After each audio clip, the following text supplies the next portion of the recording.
continuing the conversation.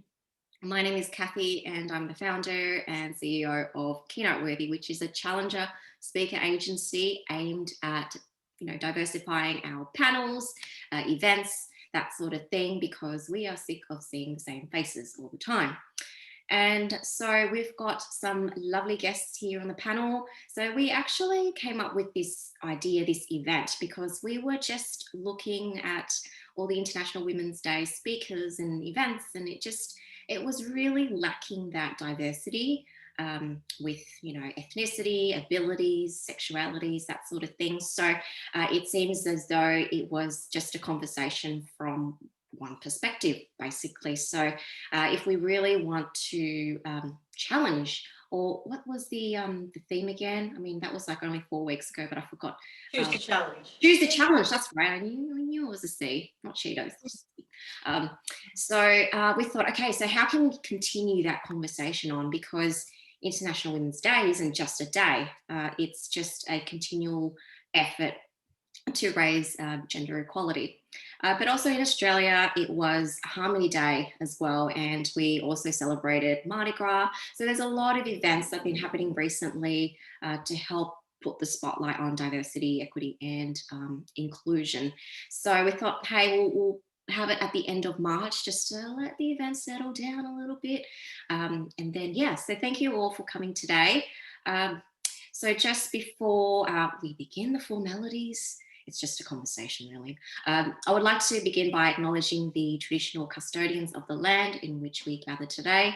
I'm actually in Darug country, which is part of Parramatta. So I live in the Parramatta area, and I pay respect to the elders, past, present, and future as well.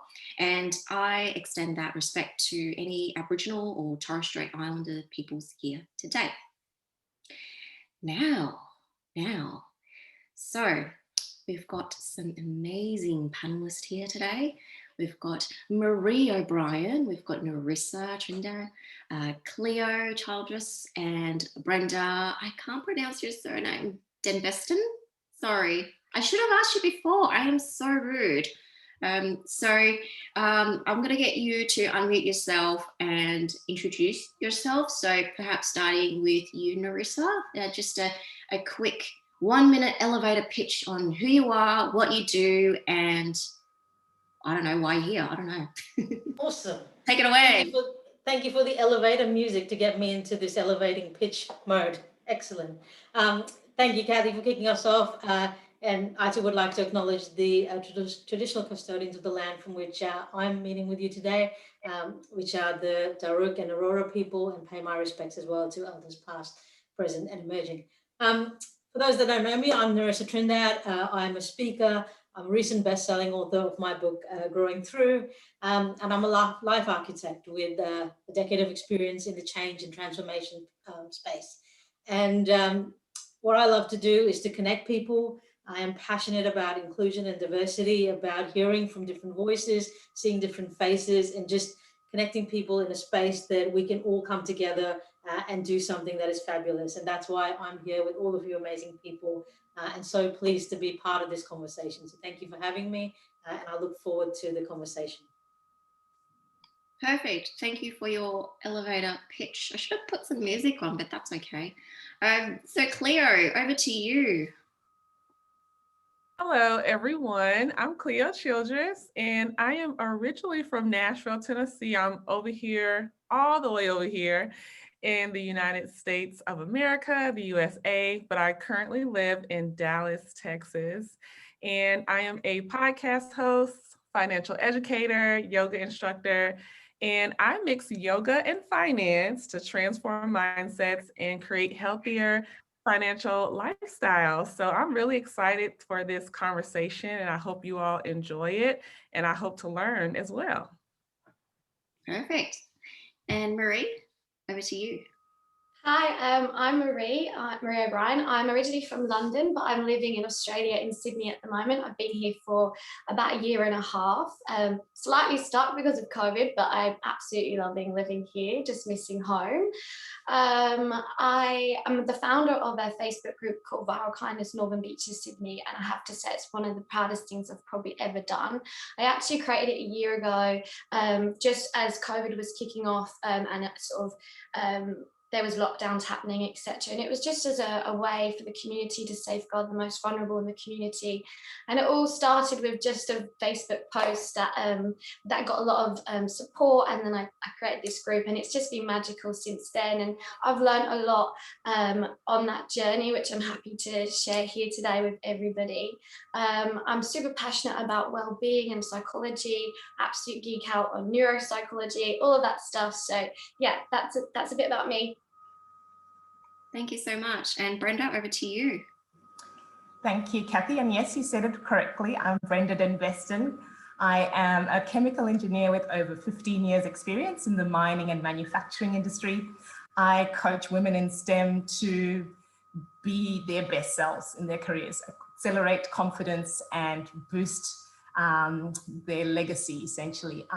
I'm passionate about inspiring girls to get into engineering and empowering the women who are here to stay. I'm the founder of Chronicles of a Female Engineer. It's a YouTube series really dedicated to busting myths about engineering and really empowering those of us who are here with tools and career tips to climb the ladder and make effective change to shape our world. I'm passionate about increasing visibility. There's not many women out there like us in the industry, so we need to keep showing them what's possible and what is available in terms of opportunities in STEM. And that's me. Great, thank you so much. And while I have you, Brenda, I have a question. So, I mean, as everyone knows, the theme is on identity, because this is something that, you know, each one of us, no matter what we look like, who we are, can relate to it. And personally for me, my identity has changed, you know, from a kid to now, and just really understanding who I am, what I do, and finding my voice. So I feel as though it's an ever evolving journey. And for you, Brenda, I'm just wondering, when you started studying engineering, has your identity changed based on, you know, the environment around you, being, I guess, one of the onlys, I call it, in your class or in the workplace? So perhaps share with us how your identity has changed or not changed. Yes, this is really good, Kathy. I think my identity certainly has changed over the years, and I think it will continue to change as I embody more of who I am and start to care less about people and what their perception is about me. There's something freeing when you just own your true self and be authentically you. There's less layers, there's less faces to put on. And my history in a male-dominated industry, which I think most of engineering actually still is, I found myself trying to just sort of blend and not be evidently female. So even in areas where I was the only Black person, I would try not to bring attention to that fact, which I don't know if that's even possible. But I would intentionally just try and, you know, be quiet, or, you know, just take the notes and, you know, learn and absorb and, you know, look around me and stay safe. I found that that wasn't serving me though. So eventually I was just in a little cycle where I couldn't get ahead, and I wanted to get ahead. I'm an achiever. I'm someone who wants to make an impact. And I had a mentor who I just was talking to. I was like, how come, you know, things aren't moving ahead for me? And they said, look, you need to speak up. You need to actually stop being the back person. Put your hand up in meetings, talk about your ideas. I never really heard you say anything. What do you have to say? And that really actually opened up an important door for me to really actually understand that, wow, I do have something to say. I do have different perspectives. Because I'd go to my mentor afterwards and I was like, oh, I don't really think I agree with the way they said this, because, you know, what if we actually did X, Y, and Z instead? And he was just like, well, that's actually very impressive. Like, you should say that. You should pull this decision forward and put it ahead. And so as I started to speak up, and as I started to let my voice be heard and my opinions be put on the table, I actually saw that they were getting used.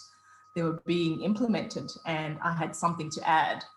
And when I didn't speak up, I would never know. So I really now empower everyone to speak up and get their voices heard, because you bring a perspective that's unique. You bring a background of experiences, you know, whether it's culturally I'm originally from Zimbabwe and I moved to Australia when I was 18 by myself.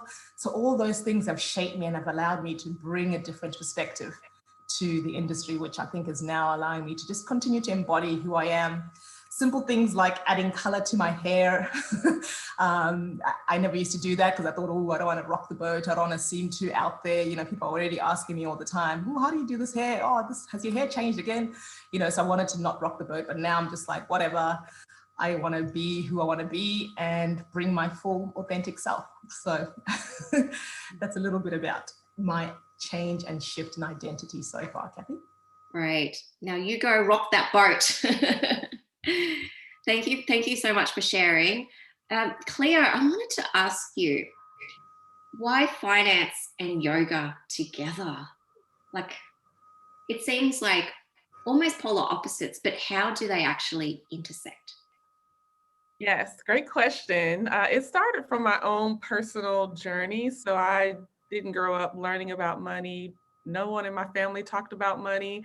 So I pretty much learned from me getting into student loan debt as a college student. And, you know, I had a child really young. So I was a senior in high school when I got pregnant, graduated from high school, had my daughter, still started college, but it was very tough because I'm a first generation college student. So being a teen, transitioning from high school to college, then having a child starting college, it was just a lot to try to learn at one time. So my money habits was terrible. And I got to a place where I said, you know what, something really does have to change, because I wanted to not just tell my daughter to do great with money, I had to actually show her. So when I was in my financial depression, I actually started to practice yoga. That was something that I did to relieve stress, to take my mind away from my financial problems that I had at the time. And once I started to practice yoga and meditate, I was challenging myself on my yoga mat and challenging my mind and my body. And I just told myself, you know what, the way I'm challenging myself on this yoga, meditation, fitness journey is the same skills that I can use in my financial journey. So I started to just take it one day at a time. I started to read books and watch videos, and I started to get real with myself, you know, stop being in denial about what my financial situation was. And then I realized, you know what, you really can't be successful financially if you're mentally drained, physically drained. It's just not going to be a good situation. You can't make sound financial decisions, not perfect decisions, but when you're on a journey of self-discovery and you're wanting to make real financial change, it is very difficult when you're not nurturing your mind and your body. So that's why I mix yoga and finance, to let people know that while you're, you know, digging deeper and learning about your daily money habits and making changes, you also have to have this self-care routine every week where you're nurturing your mind and your body. And that's why I mix them together, so you can have a balance that's best for you, because there's no perfect balance. You know, we hear the work-life balance and balancing all these things, but you just have to find a balance that works for you on your journey. Perfect, thank you. And Marie, tell us about your viral kindness movement. Now, was any pun intended with that? Yes, so it was actually, the hashtag viral kindness was created by a girl in Cornwall, actually, and she had created these little cards that said, like, hello neighbor. You basically would fill it out and just put your name on there and just say, do you need any help with groceries, getting anything, if you're self-isolating, here's my number, and you would just drop it in your neighbor's doors. And she did hashtag viral kindness. And when I created the Facebook group, someone had sent it to me within the first few days, and I thought, why reinvent the wheel when we can use this as a tool here as well? And then when it came to, I actually already had a different name, but then when it came to quite a few different Facebook groups popping up, I actually got in touch with one in the eastern suburbs as well of Sydney, and we decided to make the names the same, and we chose hashtag viral kindness because it was just the best thing, you know. I believe that kindness can travel just as far and as fast as the virus, and I think it was the best way to sum up what our movement was we wanted to spread kindness virally. So that's sort of the story of the name. The story of the way the group was created was because I found myself walking around Manly, and anyone knows it, and there's a lot of, there's an aged community here, lots of cute nans and granddads basically, and I found myself walking around and just looking at them all, and I was very aware on the news as we were all watching that COVID was spreading, and it was quite bad in Italy at the time. And I think perhaps maybe because I've worked in projects for so long, you're always looking to the future and making steps now to safeguard against any risks or mitigate any risks. So I started thinking about these cute little old people, and I was just so concerned for them and their safety, but not just them, like other vulnerable people in the community that COVID was going to impact. And I found myself hearing people say, oh, it's okay, don't worry, it's just going to be the old people. And I'm like, how is that okay? How is anyone okay to be, you know, impacted? So I just felt, and I honestly felt this message that started here. And I just, for about a week, I was thinking about it, and I literally just had to write it down. I think I ended up getting my phone when I was out having coffee, and I just started typing away because I just had this message I really wanted to get out. And it was all about turning the conversation from toilet rolls to what can we do. You know, there's the government and the local council have a limited amount of resourcing, and I know that this is a human problem and a community problem, so I thought we were the answer to help. So I wrote this long post. I was so nervous, honestly. I kind of sent it to a friend to look over first, and how I said I really wanted to do it. And then I took about a week to post it because I just was too nervous. I was scared about what people would say, and I'd never really spoken out before about anything so publicly. I mean, this Facebook group I posted on had like 17,000 members, so there was going to be a lot of people seeing it. But it's the best decision I ever made when I finally decided to push through all that fear and that doubt, and I posted it.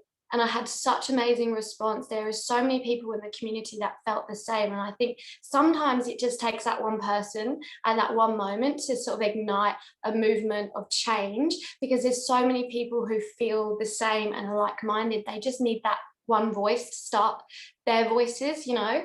So yeah, and then I created the Facebook group. I thought I'd get like 100 people or something, and within days I had hundreds and hundreds of people, and I was just completely overwhelmed. So I decided to create a steering committee to help me run the group. I've never created a Facebook group before, so I was completely winging it. And the ladies that came on board were amazing, and it was a whole team of women. And I know we're also celebrating sort of International Women's Day. And honestly, the women were amazing. I'm such good friends with them all still. I still got the team. We didn't meet for like in person for about 3 months. You know, we were coordinating everything online, and we have achieved so many beautiful things, and all in the name of kindness and supporting one another. So we've currently got 3,200 members, and it's growing all the time. And our team were nominated for New South Wales Volunteer Awards for all of the work that they've done and the page they've done. So it's been an epic year and experience, proudest thing I've ever done, really. And it all started just from pushing through those limiting beliefs, and yeah, it's crazy the things that can happen when you do. Amazing. Congratulations on the success of it. It's definitely needed during, you know, these times. So well done. Thank you. Nerissa, over to you. I wanted to know, I wrote it down here, now that you have come out, what would you tell yourself back then? Oh, wow. Okay, going straight into it. What would I tell myself, my younger self, I guess? Yes. I would probably tell my younger self that you are worth it, you are loved, you are accepted, and to just be you, and to feel comfortable in being you. Not to worry so much about what other people might think or what other people will perceive, or, you know, everybody else's agenda around you, but to stay true to who you are. And I would tell my younger self to maybe have the courage sooner to do what I did, because you know, whilst I'm out now and, you know, very comfortable with how I identify, it took me years. I only came out when I was 30, and it took me years. For those that don't know, I grew up in India, where being gay was just not an option. You know, it was a Western concept. It was seen as a phase. My family is pretty religious, so from that aspect, it was seen as, you know, a sin. It was not. You couldn't be Indian and gay, and you just could not be Indian, Christian, and gay. Like, it was just like there was no option. So to come from that place, it took me a very long time, to understand even how, you know, I identified as a kid, to find the words that meant, and to then feel comfortable in that space. So looking back now, I would tell my younger self very much to, you know, really believe in you, you know, back you, and just be you from the start, because there is no greater thing than just being yourself. And when you can be yourself, it is just infectious, and people around you feel it, and it gives people the ability, or you allow people as well to be themselves when you can be yourself. So, you know, just feel comfortable in doing that, and safe in that space. And congratulations on your book as well. Can you share a little bit about your book, maybe just in 30 seconds? Sure. My book, which is called Growing Through, is essentially how coming out transformed my life. And it talks very much, it's a very raw, honest, open, I suppose, view and lens on in my entire life from the time I was a kid. Very outgoing, very confident, and how society and people around me and people's limiting beliefs of me and who I should be changed me. And, you know, it stripped away a lot of my identity, my authenticity, my uniqueness, and left me leading a very shelled version of myself, a version that I didn't even recognize in the mirror. And my book talks through, that was in the before, and then it very much talks through the actual coming out and what that was like. Coming out to the first person I came out to, which was my sister, and then to the rest of my family, the community, what it was like coming out at work. And I think that's a space where, you know, a lot of us feel like it's hard to be ourselves. So what that was like, and then ultimately takes you into the transformation that I have seen in my life from being me, from coming out and just living authentically as who I was always meant to be. And it takes you on a journey as to where I am now and what lies ahead. So for anyone that hasn't read it and would like to, it's available. Yeah, but that in a sense is the book. Great, thank you. And Brenda, I wanted to ask, so you are very passionate about advocating for more young women, also girls, to get into STEM careers. So you've had a very successful 15 years within the industry. So how have you seen it evolve? Are we seeing better representation at the moment? Oh, so you're talking about in general in the industry? Yeah, in the industry and also through your work as well. Yes, so through the years, I think the numbers have still hovered around 12 to 13%, to be honest. So there hasn't been much of a shift. I was in university and it was about 6 women in the classroom for chemical engineering. Chemical engineering always appears to be the discipline that has the most girls for some reason. So the others are still trailing ahead. So really, we still have plenty of work. The focus is shifting now to primary aged schools and high schools, and trying to get girls exposed to engineering and what it involves from a younger age, just so that they've got that association with science. And then they're now thinking about it in high school so that they select it at university and hopefully have a long career within the industry. And I think the reason I'm just passionate about getting that representation in is because not only is engineering an exciting career that you can enjoy and that it can, you know, you've got quite a good salary that you earn with it, you make a difference that allows you as a female to be very independent. And I guess I went through a time when I needed that financial independence, which I didn't really cover, but I'm happy to talk about that whenever you're ready to properly, Kathy. Thank you. Marie, I wanted to ask you, so you formed this, you know, viral kindness group, and I mean, it just felt so right in that moment to do it. Yeah. How did your own identity change during that time? So how did you see yourself, and how did you kind of grow through that period, Um, which would have been a very tough period of Yeah, I time? mean, it was really tough because I was separated from my family and the borders were shut. So it was really stressful and I had lots of anxiety. But actually, it was amazing to be able to throw all of my efforts and energy into helping others, which was, oh God, it took so much time and energy. It was crazy that, you know, the first few weeks we were hundreds and hundreds of messages a day on this Facebook Messenger group with the team. But I think it's made me grow so much because it showed me what I'm capable of doing.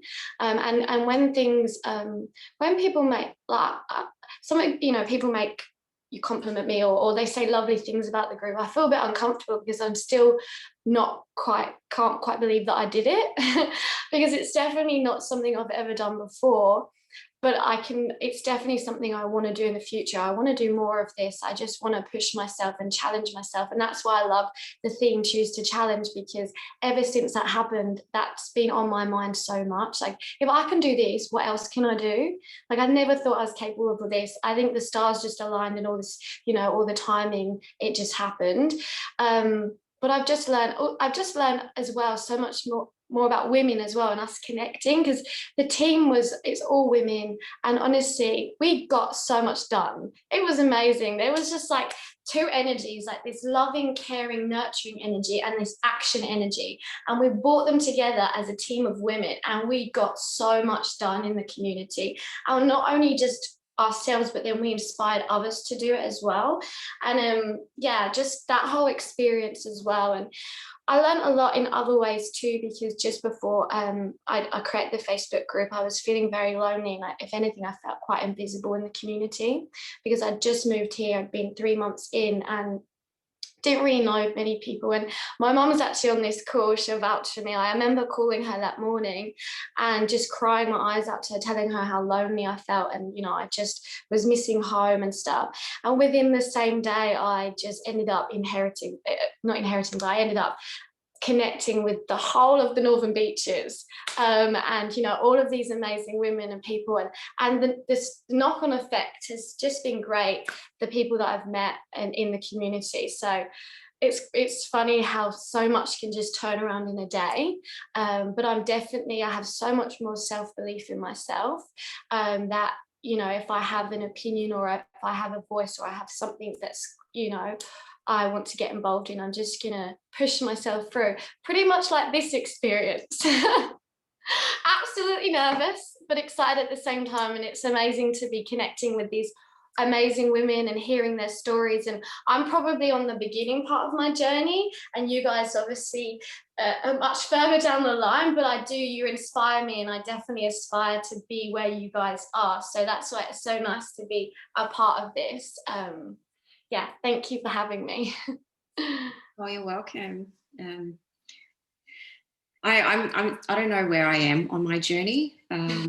All I know is that I've got a long time to go. So I want to make the most out of life. So, Cleo, I wanted to ask. So, money and women.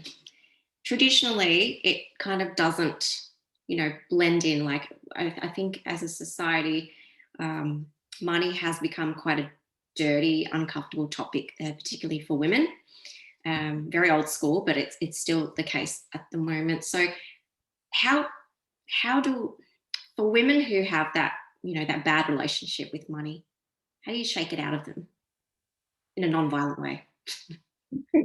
Right. Great question. Yeah. So the way to shake it out is first start actually saying that it's okay, like telling yourself that whatever has happened in the past, it's okay, because none of us are perfect and we're all still learning and growing on our journeys. Like, we're all forever students. But that first step is just acknowledging what has happened and believing that it's going to change. Because if you don't believe that great things financially is possible for your life, it's going to be really difficult to really make any changes. And then you have to connect yourself with other women who are also on positive financial journeys or who have also had a lot of financial success too, because you don't only have to know it's possible for you, but you have to see it. You have to see other people winning too. And that motivates you, inspires you to take real action in your life. And then you can't do it by yourself. Like, I thought I could do it by myself. And I realized really quickly that's impossible. And you're just going to drive yourself crazy, isolating yourself, trying to do it on your own. So when you connect with other women, you start to learn things that they've experienced that you could learn from, or you start to learn what industries they're in, what skills they have that you may want to hire them for something to help you in your personal finances or your business finances. And then starting to have these conversations. And I know money can be very intimate, personal. Sometimes, depending on what has happened in our lives, we can be embarrassed about certain financial experiences, ashamed, feel guilty. But I've learned personally and professionally that you can get so much further along when you start to be open and more vulnerable and talk to someone. Not that you have to post everything that's ever happened to you on social media or tell all your family and all your friends, but you should find some people that you trust that genuinely care about you, genuinely want to see you win. And those conversations just really help you build more confidence too, because it can be hard to really have financial progress when your self-esteem and confidence is really low. And if it is, it's okay, but you can increase it, you can raise it up, and it just helps having a community of people that will help you get there. Because me personally, I isolated myself because I just didn't want to talk to anyone because I felt like people are too busy, people have their own problems, or people just, I felt like people just assumed I should be doing better. But then I realized, you know what, everyone has had something financially that has happened to them that they may not be so proud of. And that's okay. And hey, I may make another mistake. I don't know. The whole idea is to know that no one's perfect, but as long as you're learning from it and applying those lessons learned to the next experiences and opportunities, that's what's most important. Well said, well said.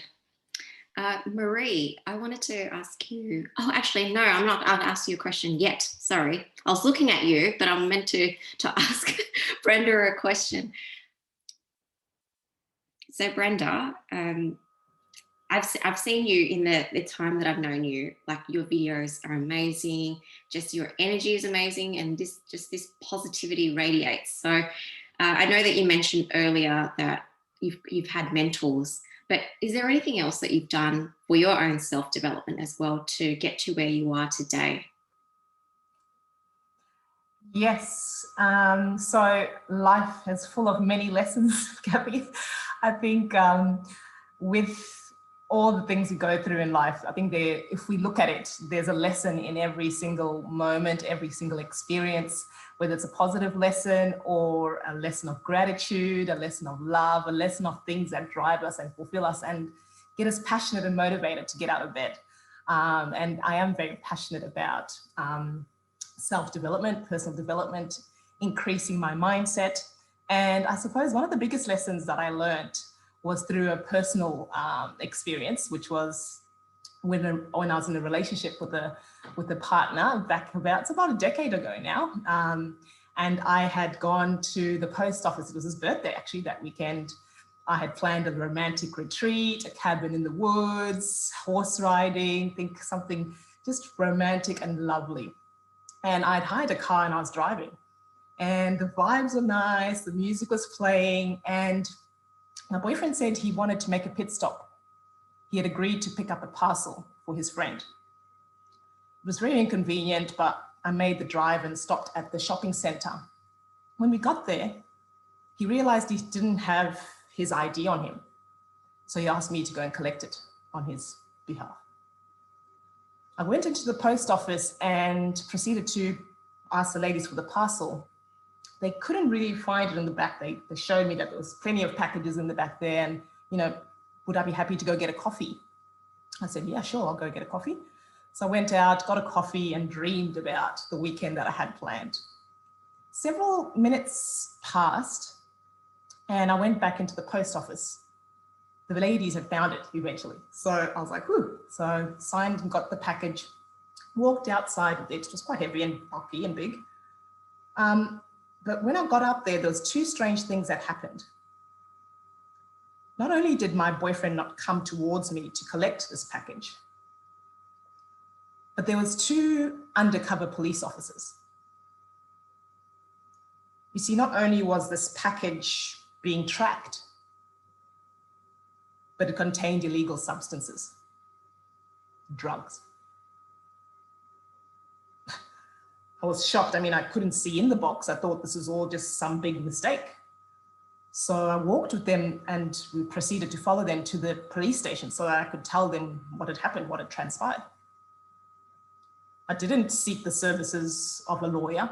I didn't plead the Fifth Amendment and ask for my right to silence because I didn't need it, right? Wrong.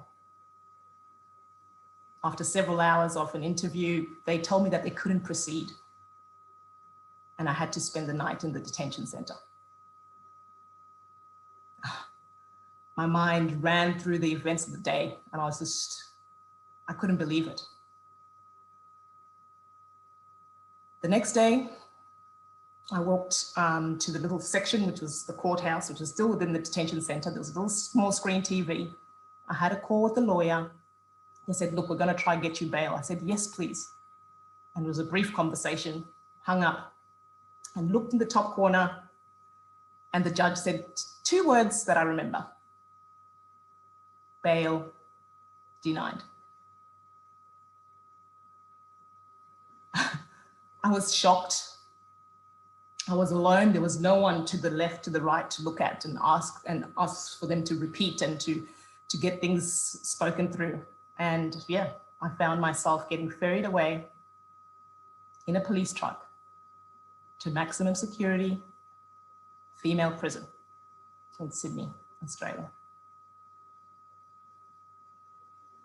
Plenty of feelings were running through my mind: betrayal, ashamed, lost, alone, fear. Who would I trust? Who could I tell I was an engineer in there? Was my life at risk? And I had to do a whole number of things that taught me some lessons as after the 6 weeks I spent in there. I had to ask for help. Calling my friends and family, letting them know that I was now embroiled in a legal battle. And when I called work to let them know that this is what is happening, they said 3 words that changed everything. They said, "You're still welcome." And that moment in time, I made the decision that I would give back to the industry, that I would inspire more women to get in, to be empowered, because I had something to look forward to. I had my career still available. And I was able to go back to work and pay off the very hefty bills that were now underway. And I managed to clear my name after several months. So yes, that life lesson taught me so much. And it's taught me that life doesn't happen to us. It happens for us to learn, to grow, and to empower those that are still behind us who are going to go through those challenges too. Wow, I'm speechless. I don't know what to say, but you know, just by looking at you, I can't say it, but you've done so well now to transform, because it's so easy to have that victim mentality of, you know, why me, and blame other people, but you haven't done that, because I love what you just said. What was it again? That life happens for us, something like that. Yeah. Yes, life happens for us, not to us. Yeah, that's right. And We need to seek for the lessons and what it's teaching us and what we can grab from it. yeah, absolutely. Thank you for sharing that. It's such a personal story as well. And yeah. So we're going to open up to some questions at the moment. So if anyone has any questions for our wonderful panelists, please unmute yourself and ask the question. Anyone have any questions? Should I put on elevator music? Or crickets? Crickets chirping.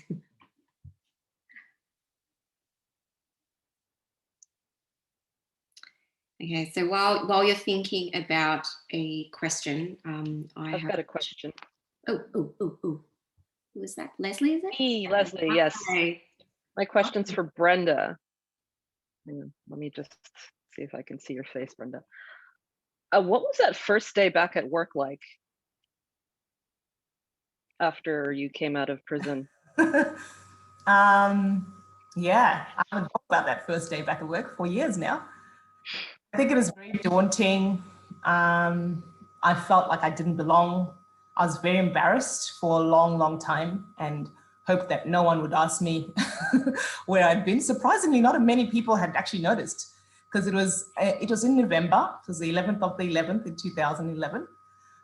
And I came back 6 weeks later. So I think that was probably late January. So probably would have been around when people had just come back from their Christmas holidays and when people were sort of streaming back in. So I think that was a godsend that not many people asked too many questions.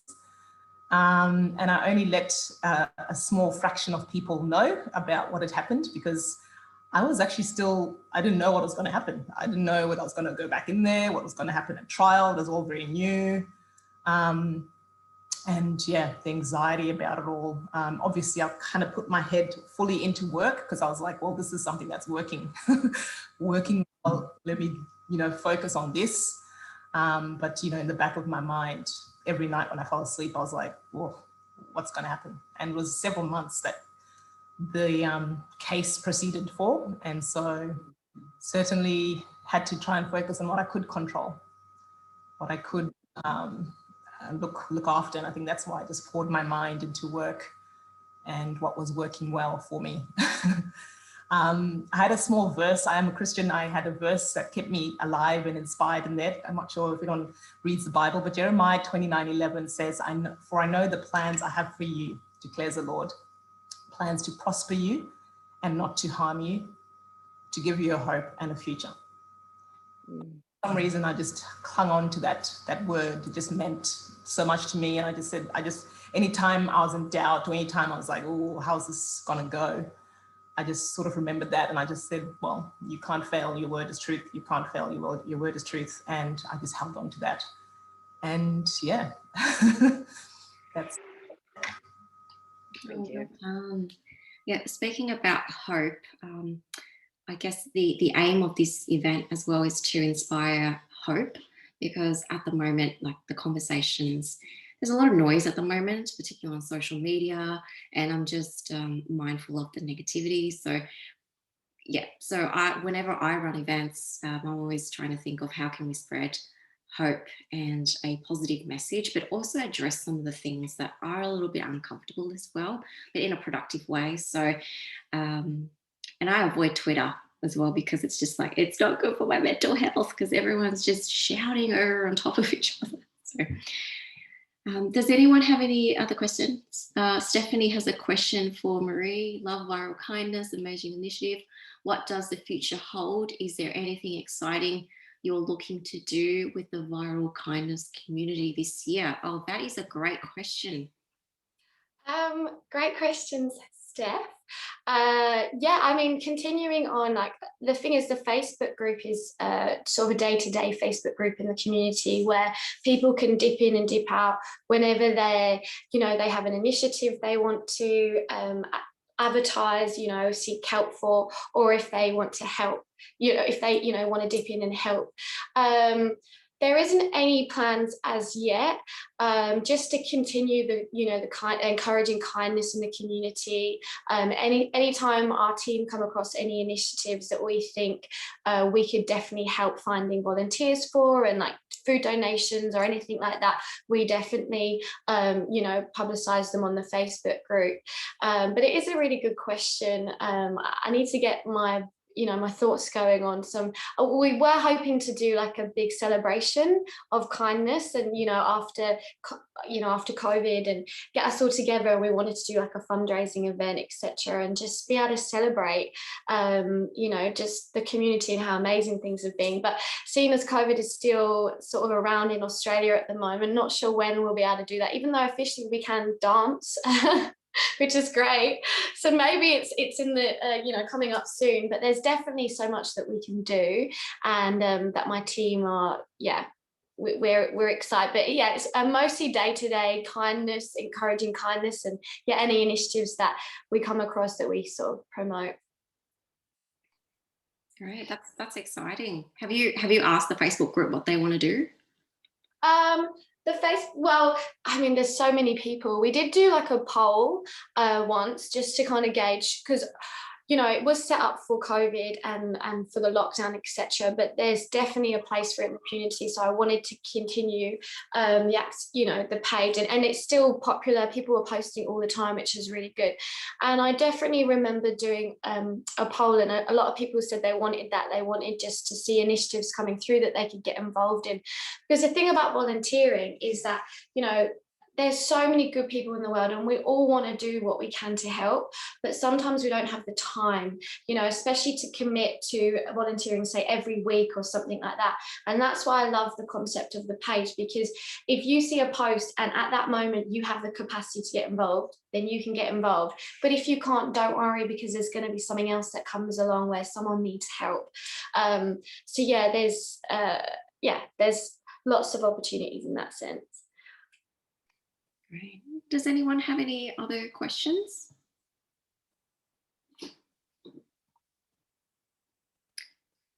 Crickets.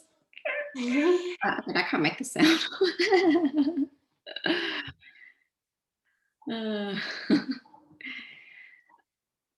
So, Cleo, I've got a question for you. My question is, so you were a teen mum, and Yes. gosh, did you have much support around during that time? Because just your identities changed so abruptly that it was just like, how did you cope? Like, did you have support around you, and what was I know that turning point moment was the financial stress and everything, but was there anything else which was that aha moment? Yes. So when I first found out that I was pregnant, I was totally terrified.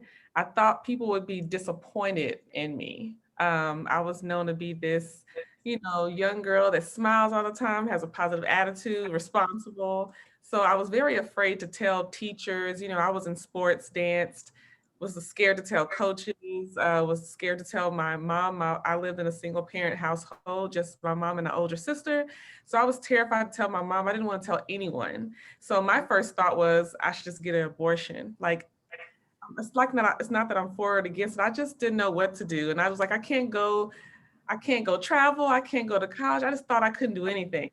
But once I told my mom, she was very supportive. Like, I had so much support from my mom, from people at school. When I had a baby shower, I had so much stuff that I didn't have to buy diapers and bottles, things like that. It was a long time. I had so much clothes, so much support. I've been a single parent, so her father wasn't active like he should have been, but my mom, my friends, my family, people at school, they were very supportive, and that made me feel better. It was difficult transition, but if I didn't have that support, my mom would watch my daughter while I would go to class and go to my part-time job. My older sister would help, watch my daughter when I go to class. So that helped with my transition. But as far as another aha moment, that was when I was actually living in Florida, Orlando, Florida, here in the US, and I was actually homeless temporarily. I had my daughter living back with my sister for about 4 months. And that was my wake-up call, to the point where I had never been to the point where I didn't have anywhere to stay.